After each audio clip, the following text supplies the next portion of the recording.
ठाण्यातील Saint John दी Baptist स्कूलमध्ये मराठी भाषा दिन उत्साहात साजरा. ठाण्यातील सेंट जॉन दी बॅप्टिस्ट स्कूलमध्ये मराठी भाषा दिन मोठ्या उत्साहात आणि अभिमानानं साजरा करण्यात आला. मराठी भाषेची समृद्ध परंपरा, साहित्यिक वारसा आणि सामाजिक योगदान यांची जाणीव विद्यार्थ्यांना व्हावी या उद्देशाने शाळेत विविध उपक्रमांचं आयोजन करण्यात आलं होतं. यावेळी शाळेतून भव्य ग्रंथदिंडीही काढण्यात आली.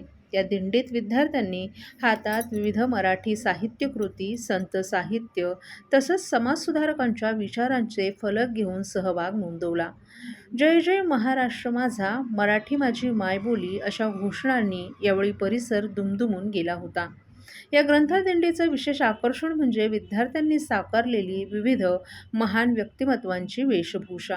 महात्मा ज्योतिबा फुले, सावित्रीबाई फुले, पंडित जवाहरलाल नेहरू, लोकमान्य बाळ गंगाधर टिळक आदींच्या वेशात विद्यार्थ्यांनी प्रभावी सादरीकरण केलं.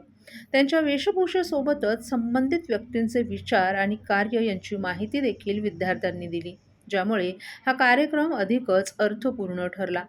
या कार्यक्रमादरम्यान मराठी कविता वाचन, भाषण स्पर्धा आणि गीत सादरीकरण अशा उपक्रमांनाही उत्तम असा प्रतिसाद मिळाला. शिक्षकांनी विद्यार्थ्यांना मराठी भाषेचं महत्त्व, तिचा इतिहास आणि आजच्या काळातील आवश्यकता याविषयी मार्गदर्शन केलं. शाळेच्या मुख्याध्यापक थॉमस किनी यांनी आपल्या मनोगतात मराठी भाषा ही आपल्या संस्कृतीची ओळख असल्याचं सांगितलं. विद्यार्थ्यांनी आपल्या मातृभाषेचा अभिमान बाळगून तिचं जतन आणि संवर्धन करावं असं देखील त्यांनी मार्गदर्शन केलं. एकूणच सेंट जॉन दी बॅप्टिस्ट स्कूलमध्ये साजरा झालेला मराठी भाषा दिन विद्यार्थ्यांसाठी प्रेरणादायी आणि संस्मरणीय ठरला. मराठी भाषेप्रती प्रेम आणि अभिमान जागवणारा हा उपक्रम सर्वांच्याच कौतुकास पात्र ठरला.